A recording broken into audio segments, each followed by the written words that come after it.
hey, Kafka is for your real-time events. Yeah. So nothing real-time happening here. You still polling the Snowflake. You're still pushing to Kafka. You're still pulling from Kafka consumers and pushing to your metadata store. So And in fact, this is not real.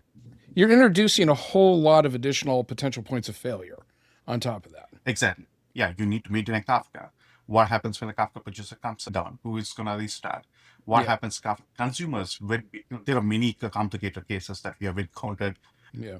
and you're not getting anything out of this, right? You're not increasing. In fact, this is much slower than using what we do in OpenMetadata, which is instead of Kafka producer and everything else, we have a connector and we have an intelligent connector. So it is your day one. You're talking to Snowflake. We scan all of your data, right? Your queries, your logs, everything else to bring it into OpenMetadata and use it in a efficient way that by our performance standards and our scalability measures, any other open source, we are 10x faster than available open source platforms that we can test against, obviously, right? What we do here, so we are getting all of your data. Once you get it, we take a watermark of that, saying that, hey, this is a good copy now. From here onwards, any changes doesn't require a full scan of the system.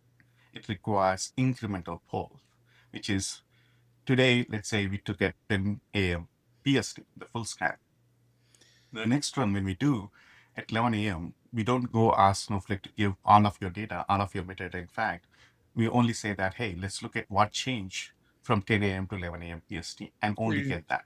You're just getting the deltas between the scans. Exactly. That's going to greatly reduce the amount. So you got the initial scan, which is going to take maybe a little longer. Obviously, there's more data, but once you've got that, like how often is anybody realistically spastically changing their schemas? It Exactly. seems like it's just simply not that voluminous of data. Like with an Uber, and you've got trips and everything else going on where things are firing Yeah. off constantly. In a company like Uber, 10-year schema is a catastrophic event. Yeah. You need to make a conscious decision with your downstream consumers who are reading your tables, who are reading the tables 10 steps down the line.